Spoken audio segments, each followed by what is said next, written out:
speakers. Here is former board member Carmen Mary. They are women on the Camino, and we're going to have a discussion. I'm not going to read out loud, but we have Sheridan Marlar from Wheaton College, Mary Jane Dunn, and she's been introduced several times already. Sarah Owens, Louisa, Signori, and Allison Smith, all from the College of Charleston. Good afternoon, and welcome to our session on women on the Camino. We're excited to have this opportunity to discuss our research and on the experiences of women on the Camino de Santiago throughout different historical periods, including the present. Our panel is composed of a group of women who are both pilgrims and scholars, and each of these women contributed a chapter to the book you see on the slide. It was published just a few weeks ago in March, just in time for Women's History Month and for the American Pilgrims on the Camino gathering. So we're delighted for Women in Pilgrimage to make its debut at this gathering. Because this is a gathering where women feature so prominently among the presenters and among the organizers and among the attendees. So later on this evening, I'll have some copies available for you, perhaps during the raffle outside in the lobby. And there are already some flyers out there with information on how to order that has a discount code there. So you can have take some of those with you, share them, rock them, get the word out. Women in Pilgrimage is the brainchild of E. Moore Quinn, who's a professor of anthropology at the College of Charleston. She observed that although there was some research on the topic of women in pilgrimage, there were also important gaps in what topics were being explored and where that information was being collected. So Moore had the idea of putting together in one volume the writings and investigations of respected women scholars, some of you whom you see before you here today. She invited me to come on board as the co-editor, and we put out the call, and we got the best contributions we assembled together and submitted these for review and for publication. So there are 10 chapters in all. The 10 chapters in Women in Pilgrimage were written by scholars from an array of fields. We have anthropology, literature, Spanish and French language and culture. We have art history, religious studies, and gender studies. Contributed chapters with a specific connection to the Camino de Santiago. Sheridan Marlar explores attitudes and representations of female pilgrims on the Camino in the Middle Ages and the early modern era. Louisa Signori traces the origins of the female-centric shrines of Conques and Bassan from antiquity through the Middle Ages, with an emphasis on the cults and legends surrounding Sainte Foy and Mary Magdalene. Sarah Owens examines one woman's life-changing journey on the Camino in the early modern era. Mary Jane Dunn explores how new modes of transportation and the resulting expansion of mobility impacted the experience of certain women pilgrims at the dawn of the 20th century. And finally, my chapter explores how some communities in Spain are raising awareness about incidents of gender-based violence along the Camino, and how they are working to reduce that violence through the medium of female-centric festivals.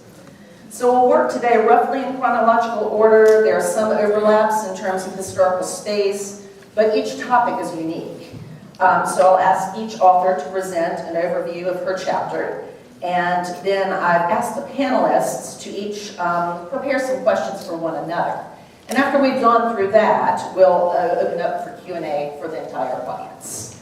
Our first author is Sheridan Marlar, and the title of her chapter is Romeras, Rameras, and Royals, Female Pilgrims on the Camino de Santiago in Medieval and Early Modern Spain. Thank you, Allison.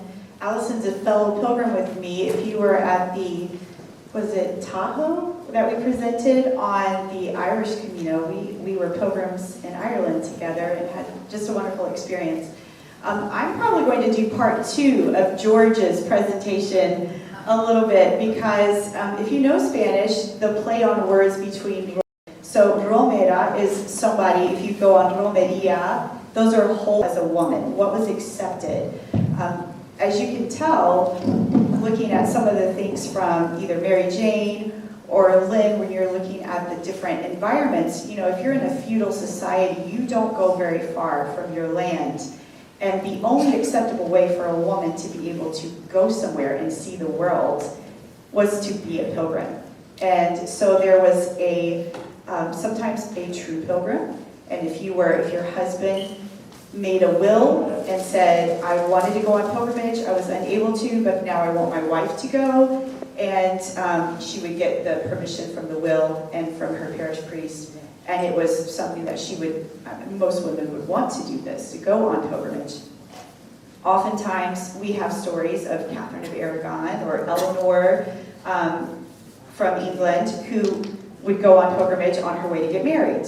And so something like that was acceptable as a royal person. You're going to offer up, you know, prayers and confessions before getting married. And then you have people like La Justina. If you've ever heard of picaresque novels, think Huck Finn or Tom Sawyer, La Justina is the woman counterpart to this who just wanted to go and have a good time. And she is unapologetic about it. And she is so excited because she knows that at night, the pilgrims are going to drink and have just a fantastic time, and she can take their money. And she has no regrets. So at the end, I have kind of a little twist that you would have to read, because I tend to think that sometimes these women are owning. This is a way that they can own their story. Most of the story was told by men, but I think that they actually are owning it. And one of the women that I really kind of am attached to is the wife of Bath, who gets a really bad name. But you know what? She kind of owned her story. She could have stayed and gotten married again, but she decided not to, that she could go on pilgrimage. So that's a little bit of my chapter.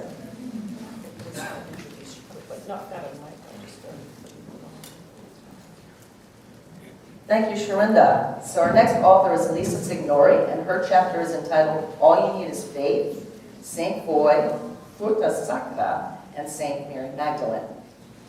Thank you, Allison. And if you heard my talk earlier this morning, you kind of already got the spoiler version of it. So this chapter deals with both, obviously, the shrines of Saint Mary Magdalene and Sainte Foy. And again, foi in French is faith, so Saint Faith. And it's kind of a play on Fur de Sacre. That was the big thing in the Middle Ages, the theft, the pious theft, the holy theft of relics, because relics were extremely important in the Middle Ages. Amongst other things, relics were needed to consecrate a church, for example. So I wanted to, in my chapter, to focus on this articulation of the feminine related to pilgrimage, but it focuses on the female saints whose shrines are pilgrimage destinations in their own right. And each of these were, in the Middle Ages, destinations of their own right. Therefore, they also became an integral part of those going to Santiago de Compostela. And so again, we have the Abbey Church of Sainte Foy in Conques, obviously the Shrine of Saint Faith, Sainte Foy, and the Basilica of Mary Magdalene in Vézelay. And they both lived during the Roman Empire, and Foy lived her short life in Agen at the end of the 3rd century, and again, this is a repetition from before. According to her passion, her passio, she did secretly convert to Christianity, and subsequently refused to participate in pagan Roman rituals, and obviously then, or not obviously, but her father denounced her to the Roman authorities, and therefore she was tortured and then ultimately martyred at the age of 12, and so she became a young virgin martyr. But long before Foy's life and martyrdom, the Bible tells us that Mary Magdalene lived in Judea, and she was the follower of Jesus, a witness to his passion and death, the proclaimer of his resurrection. But the medieval legend tells us that after the Pentecost, she left the Holy Land and traveled to Provence, where she converted many to Christianity, before she herself became a hermit and lived the rest of her days in a cave or a grotto in Sainte-Baume. And so by the 12th century, this legend was regarded as biographical fact. And then if you heard earlier today also, in the 9th century, the monks at Conques were in trouble because there was some rivalry going on with the monastic community in Figeac. And Figeac was a lot easier to get to physically for those traveling. And so they realized that they needed the body of an important saint, a miracle working saint, in order to save their community. So around 856, a monk named Aranistus, he went to Agen in the garb of a pilgrim. And it wasn't a quick and easy pious theft, if you will. It was over the course of 10 years that he stayed there, and he became an integral and trusted member of the community there. So one evening, there were some festivities going on. He said, hey, I'll protect the relics. Don't worry, you go out and have a good time.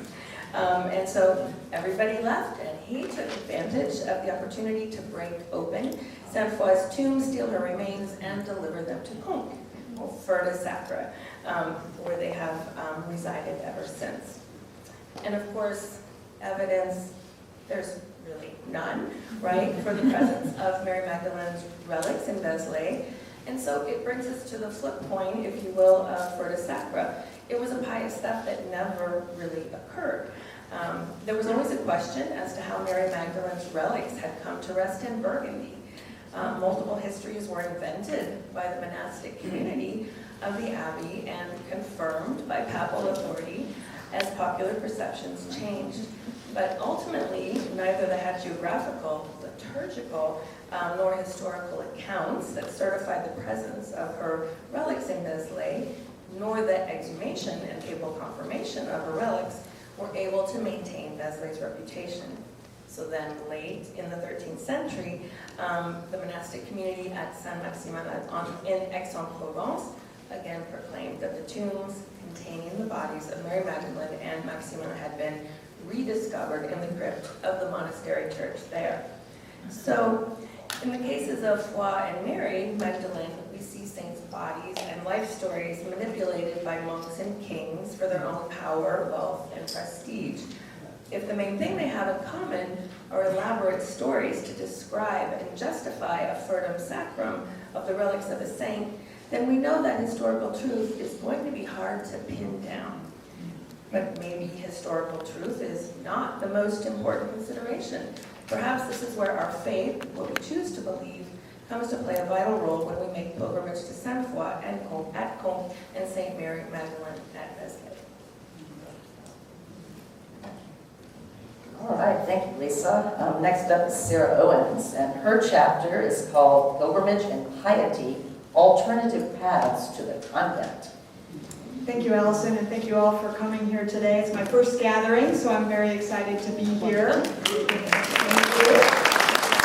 And if you have a bingo card, I did bike the Camino years ago, so I can write my name.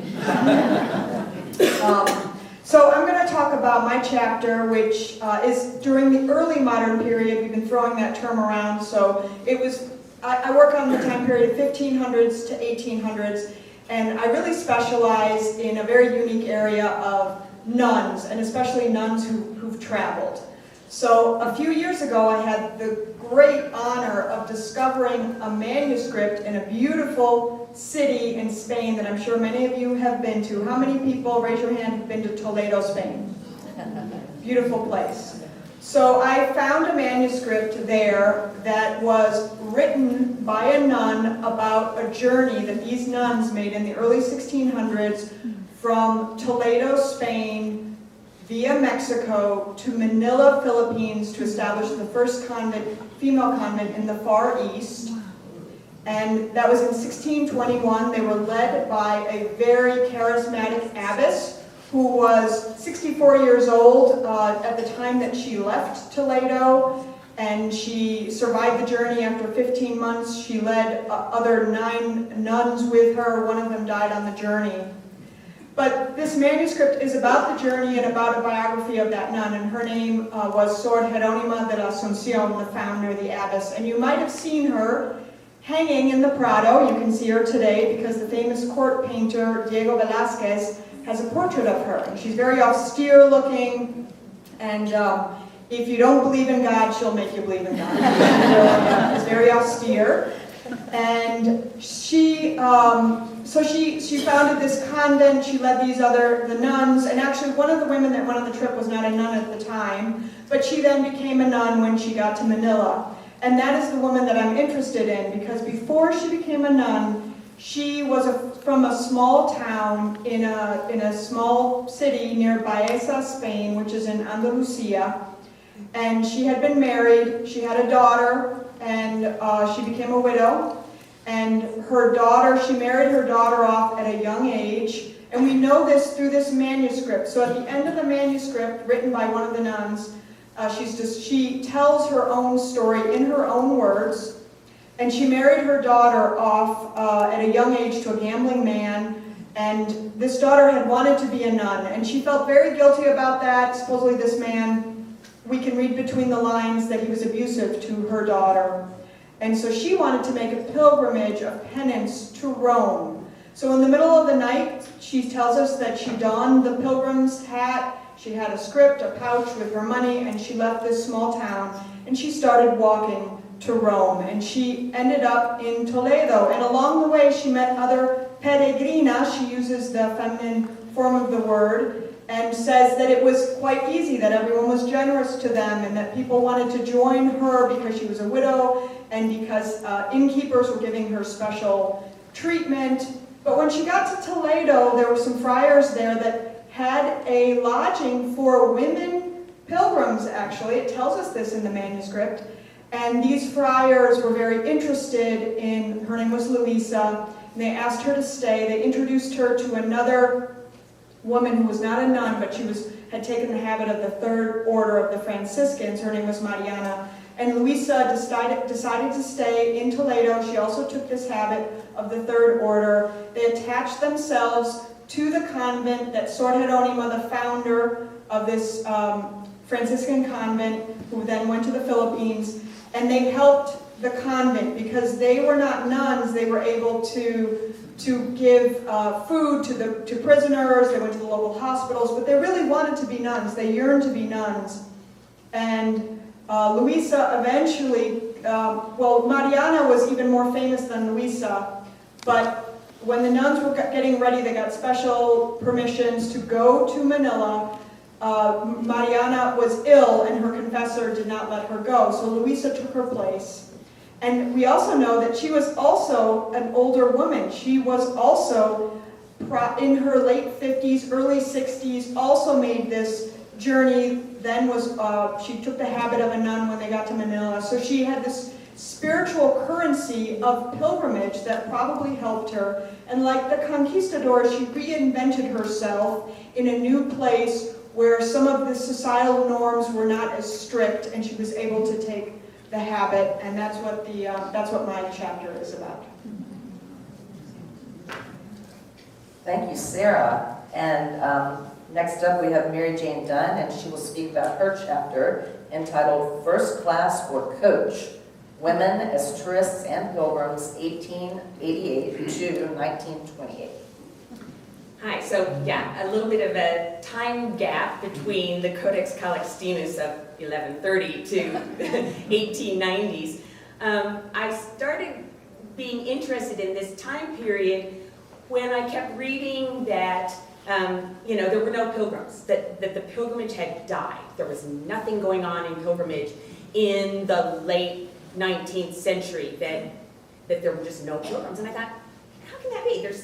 The Santiago Cathedral's there.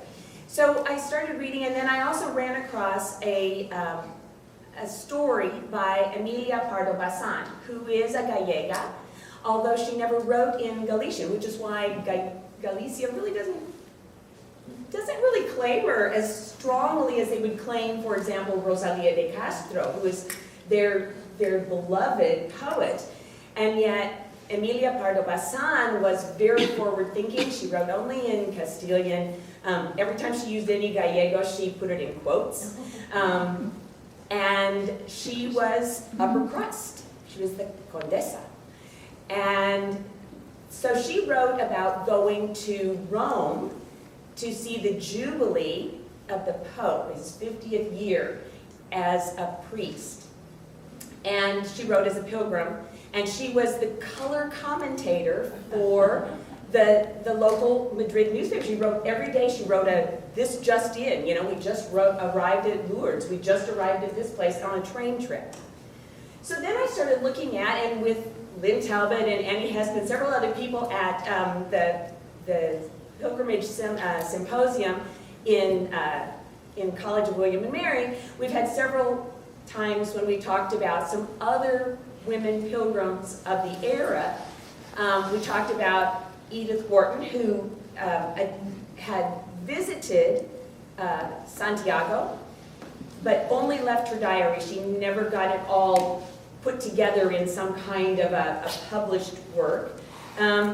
We have, believe it or not, Catherine Lee Bates, remember, American the Beautiful, right?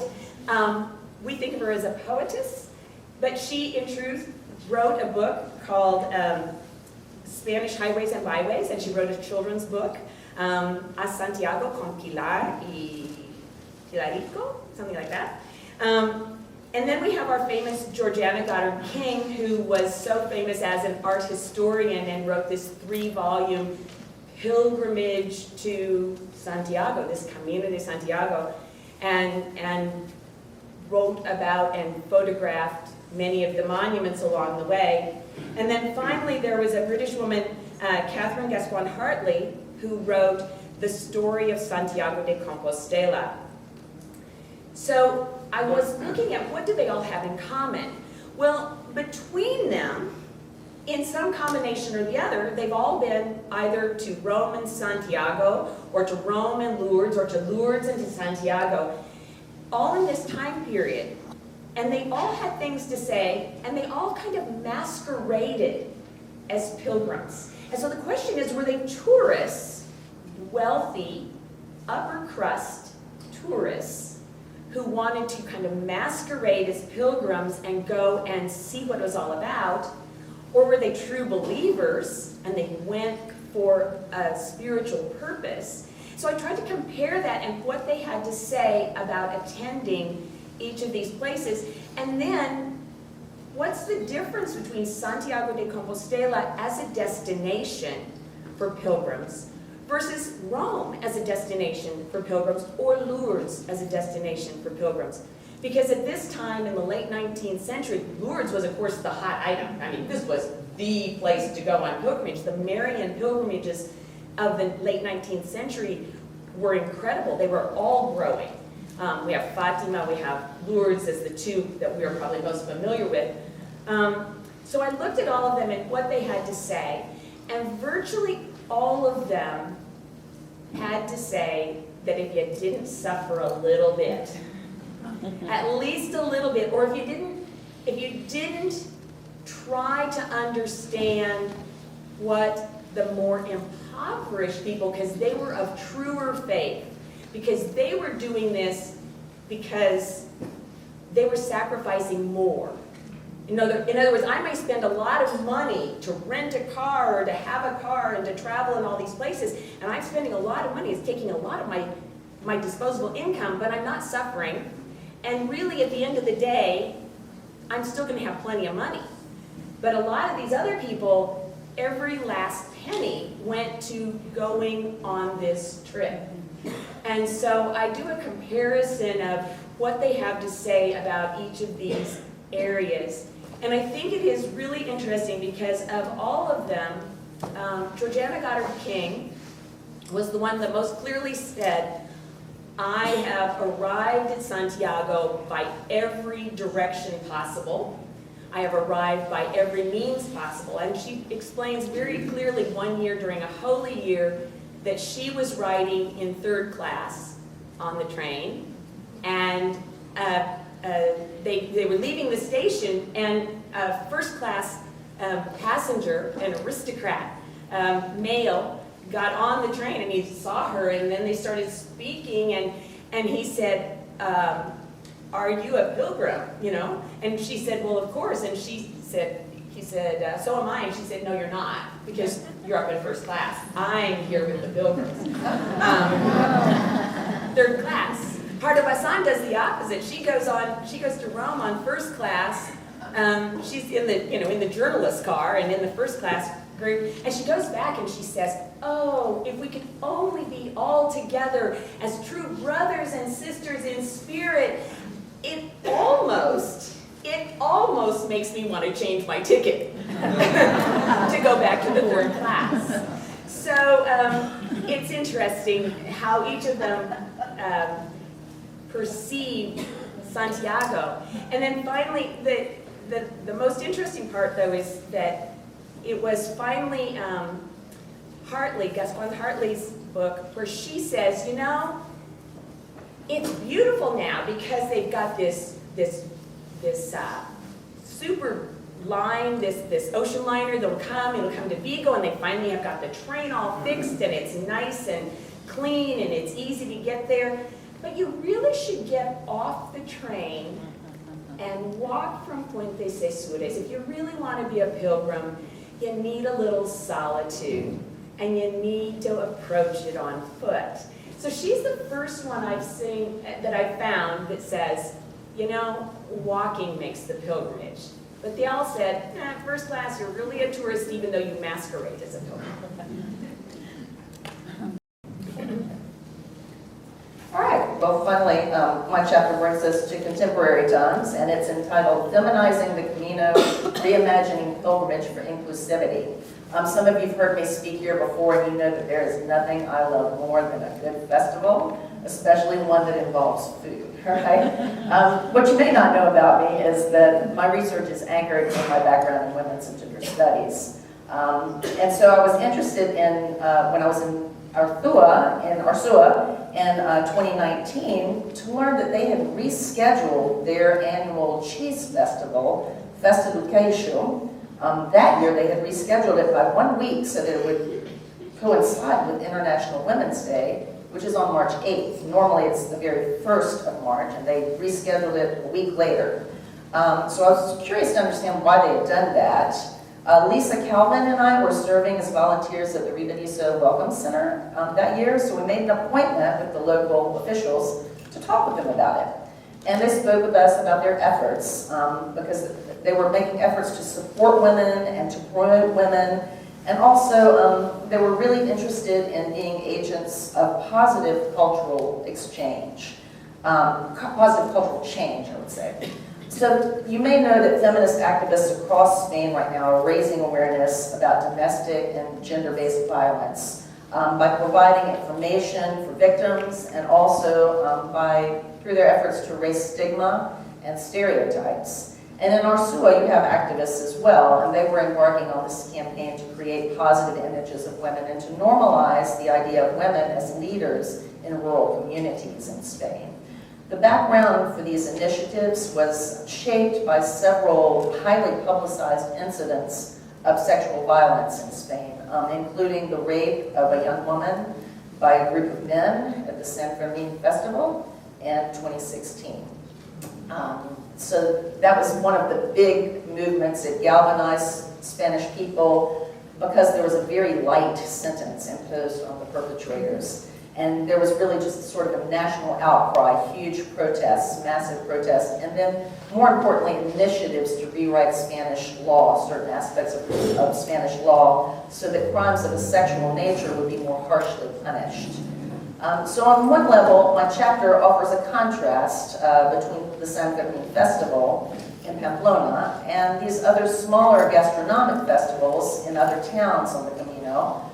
Unfortunately, American author Ernest Hemingway is to a large extent responsible for what the infamous Pamplona Festival has become in our imaginations today. The running of the bulls, of course, predates Hemingway, but the enormous crowds of international revelers that descend upon the town and basically just party without any restraint at all, those can be traced to Hemingway's novel, The Sun Also Rises. And then Hemingway went back to Pamplona. He loved Pamplona, and he even said that he was pained by the fact that his novel had changed the character of the town.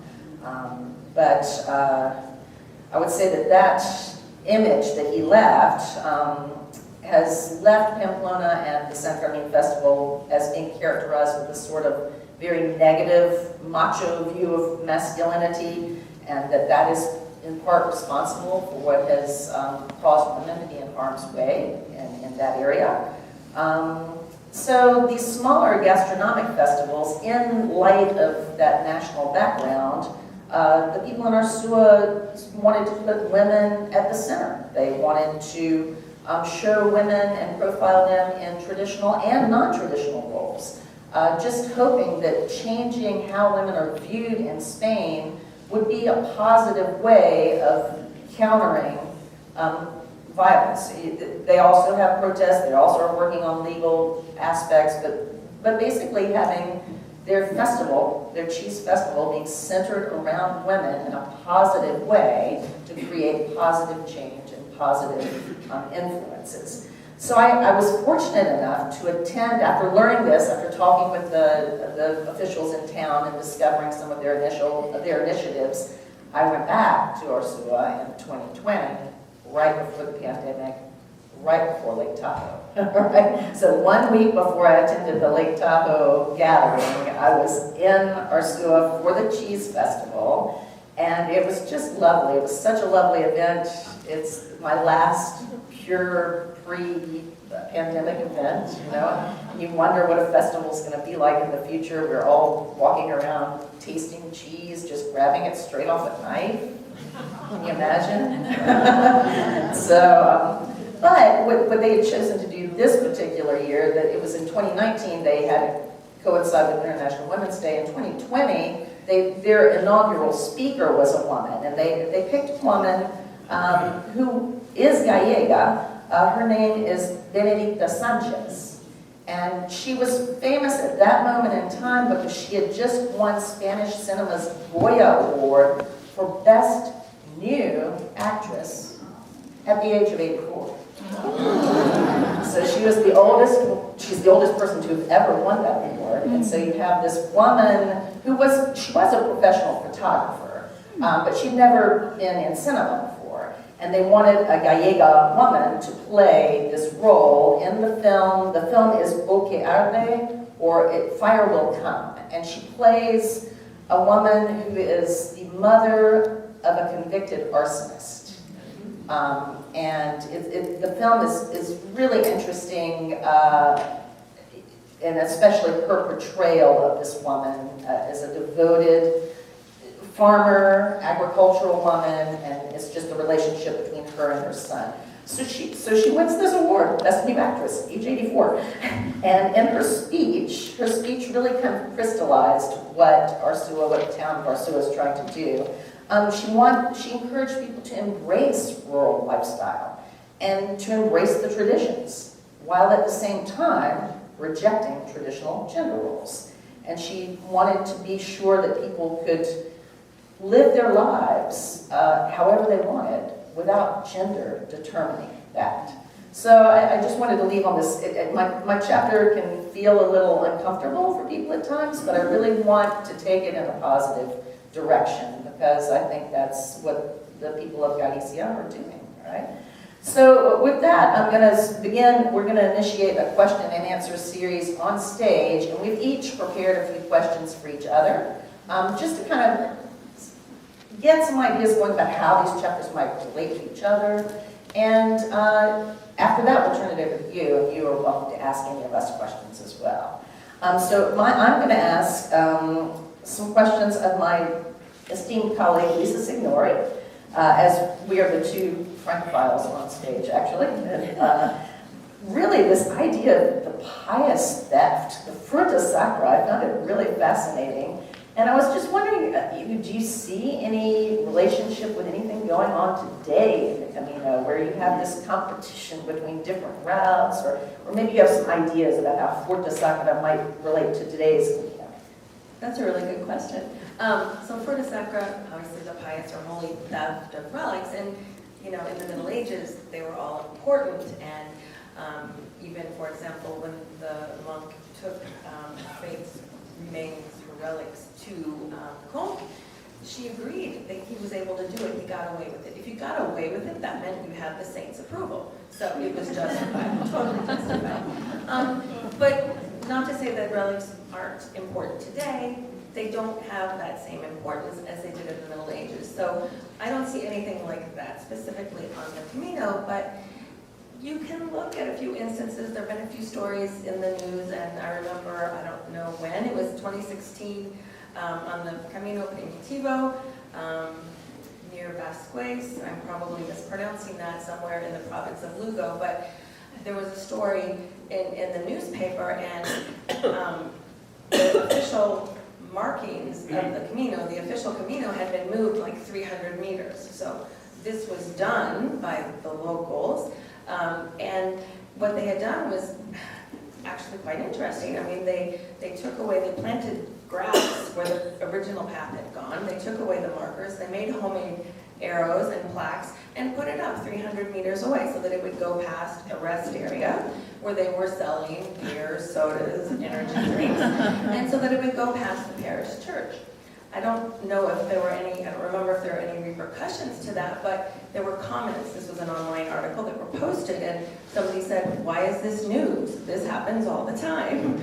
I always hear of, store owners or shopkeepers, moving the yellow arrow so that it's going to go past their bar or whatever. So, and Ian Reeder, he was like, well, that's kind of maybe the natural progression of the Camino. If it's economically good, then it's good. And well, that's why you might be doing that. So it's not, necessarily holy or pious theft, although they did take that one route past the parish church. Okay, well, we had originally planned to ask each other several questions, but I'm looking at time, and I think we're going to have time for one question for each person. So Lisa, I'll let you go ahead and ask the question to whomever you would like. Mary Jane, I have a question for you. I found it very interesting to read your chapter, and Edith Wharton, I took a look at a motor flight through France, and I noticed that she had popped by briefly Vézelay, so I found that was interesting. I'm just curious what you think, the 5 women authors that you mentioned, how they would feel given their conception of pilgrimage. How would they feel about the last 100 kilometers on the Camino Francais? Yeah, that's really a kind of an interesting question, because I think, for example, Georgiana Goddard King would be okay with it if you're walking. I think that Pardo Bassan would have said it's all about intent. She didn't ever go on pilgrimage. She doesn't write about going on pilgrimage to Santiago because she's from Coruña. And so she spent time. She went to school in Santiago. So that was kind of a busman's holiday. So for her, 100 kilometers, she would have had to have gone away, because we know that Coruña is not 100 kilometers, even though that's the traditional starting point, but it's not enough now. So I don't think they even had this concept of what's far enough. I really just, what's far enough, I think it was really all intent and all, there was a lot of lookism too. Like if you didn't look like a pilgrim to Santiago, then you probably weren't a real pilgrim. So they saw all these people that were pious and going to Mass in Santiago, but the only ones that they called pilgrims were the ones that were garbed in the medieval outfit of pilgrims. So I think they would look at us like, what? if they're suffering, if they're walking, and if they have the intent, I think they'd be more or less okay with it. I'm not sure they'd be okay with this whole idea of a certificate of distance as meaning anything. So Tad, you're it, and you get to ask them. I get to ask. So I'm talking to, I was going to ask Sherinda, because you mentioned the wife of Bath, and I think for our general audience, probably everybody that's had senior English has had to read some part of Canterbury Tales. And so your concept of the wife of Bath as being well, we kind of joke about her, kind of wink about, she's this bawdy lady, but you see that as a positive. So how, or that she's okay with it. So how do you see that? Explain that to all of us. Well, the way I see it, she'd been married 3 times. And she had the ability as a widow to be able to go on pilgrimage. And she used that ability to travel as much as she could. So I felt like I see her as using her position as an agent of change, really, as someone who is getting to know the world and the culture.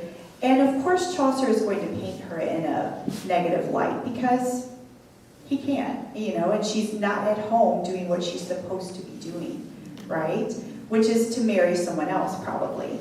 And she doesn't do that. And she can legally get away with it. So I actually think she's pretty modern and pretty forward-thinking to use her position to see as much as she can. We know she's gone on the Camino 5 times, plus Rome, plus all of these other places. So she's actually used her opportunities as a widow to be able to explore the world. I'm next. Okay, Sarah, I wanted to ask you, why do you think Louisa deviated from her pilgrimage to Rome? Because that was something that it seemed like it was very important that she wanted to atone for, her regrets. And then she stops in Toledo. So what was it that kept her there? Yeah, that's a really good question. And I think in the early modern period, and before that, the medieval period too, women who were not married or were widowed or who aspired to be religious, it was much safer for them really to be in a convent. So she aspired to profess as a nun, but also the friars that were helping her, they wanted to control her in a certain way. So letting her go on that journey by herself, they would, she would be out of their control then. But I think also in her case, she didn't have any money. She was from lower nobility, but she would have much preferred, and she did prefer then, to be part of a convent where she would be safer from the Inquisition. She would have a guaranteed meal. She could pray the Holy Office. I do talk a lot about this if you're interested in this time period and nuns and lay women. My book, it's called Nuns Navigating the Spanish Empire. It was published in 2017. It's easy to find on Amazon. I talk a lot about these women. I did a lot of archival research. Not only did I find that manuscript, but I got to go to the secret archives of the Vatican. That's pretty cool. And I've been to Mexico doing research, and of course all over Spain for that book, and then for this project. But that's a really good question. So I'll now ask my question for Allison, the last question. Allison, you talked about the Spain and the Metoo movement and how Spain is making an effort. We're seeing some strides with that. How do you see the Metoo movement in other countries on the Camino outside of Spain? Well, that is also a great question. I mean, the thing that's interesting is the Me Too movement it started in the United States. Alyssa Milano is the one who popularized it, but she's not the one who actually started it. But it was international, and the Yo Tambien movement was, and in French it was Balance ton pot, which is denounce your abuser. So I would say that it is broadly well known throughout the Camino communities. When Sheridan and I were in Ireland, we saw a lot of signage that was about, some of the towns we were in, about awareness about sexual violence and offering information for victims where they could go. So I think it is really an international awareness about women that's spread, and thank goodness, spread. Well, thank you all. We'll have some questions from the audience now. I don't know if there's an extra mic. There is. Great, thank you. So there's a question.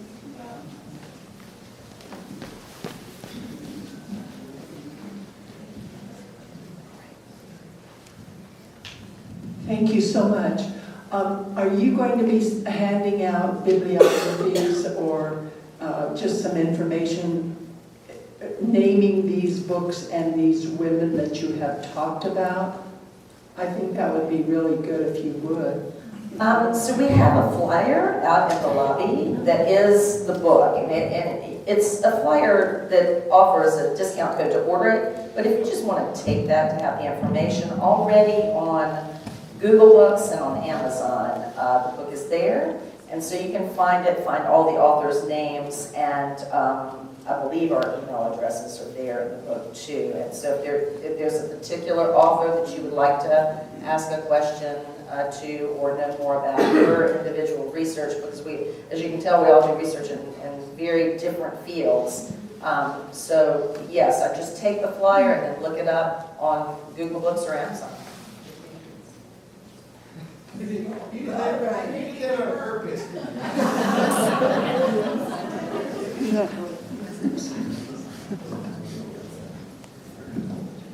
Okay.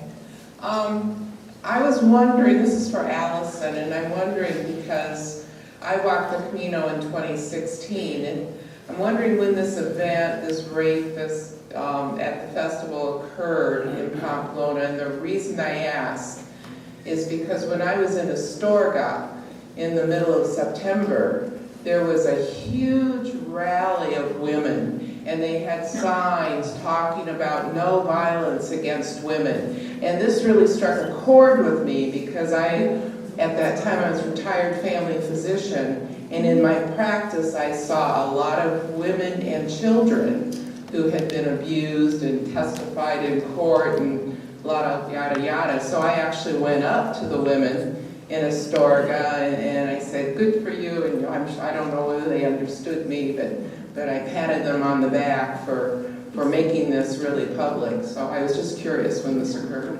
Yes, the incident that I mentioned was in 2016, and the rapists were known as the Wolf Pack because they basically shot video of themselves performing the act in July, right, and during the San Fermin Festival. And so they uploaded that to the internet and all of that.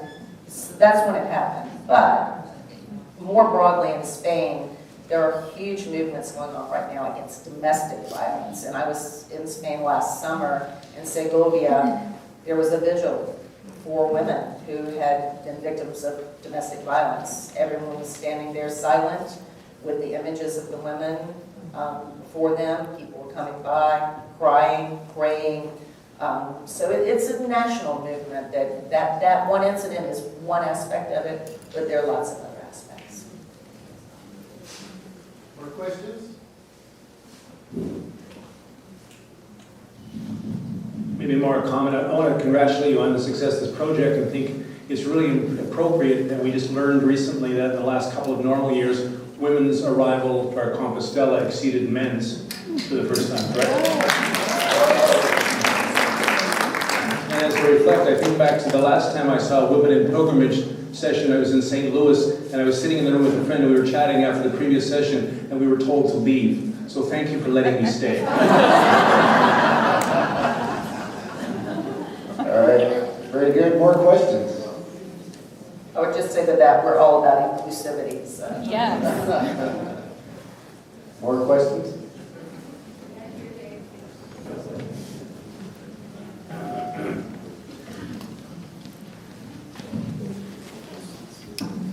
Have any of you researched Sainte Bona of Pisa? She was a nun that took a pilgrimage to Santiago, and she took groups of people to Santiago and back. I was wondering if any of you knew.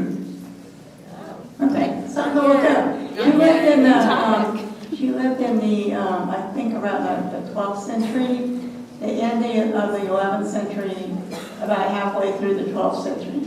I think she died in 1156 or something like that. Thank you. What was her name again? Saint Bona? Saint Bona, B-O-N-A, of Pisa.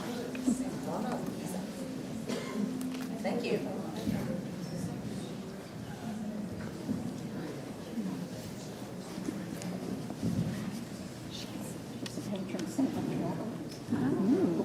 I have a question.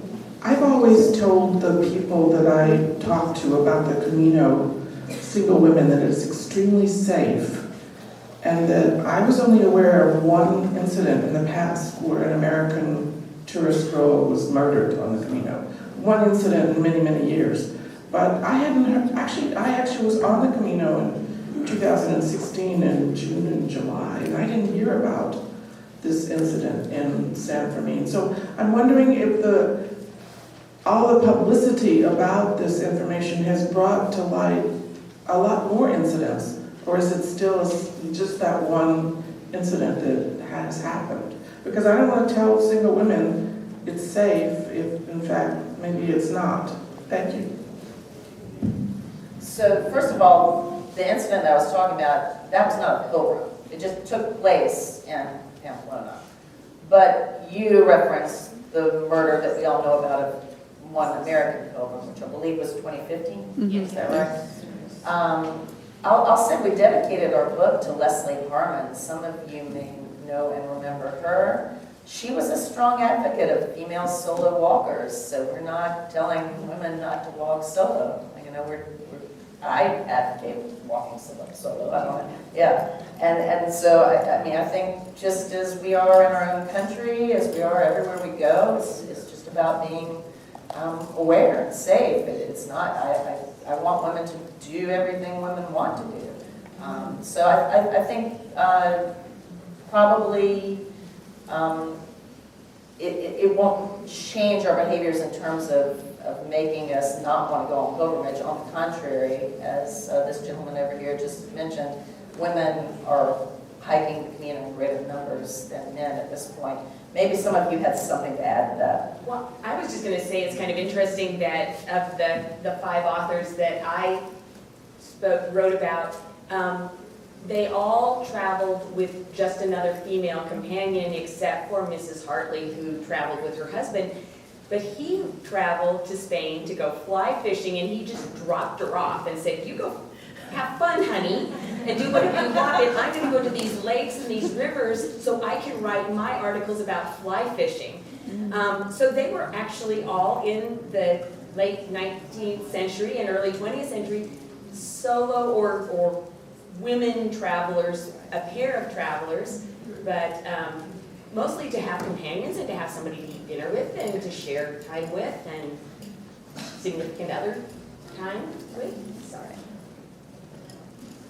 So I guess if there's been a history of some solo travelers, I mean, the wife of Bath, right? There's solo women on the Camino is a pretty standard thing for a long time. Absolutely. Okay, well, thank you very much, and let's give the panel a big round.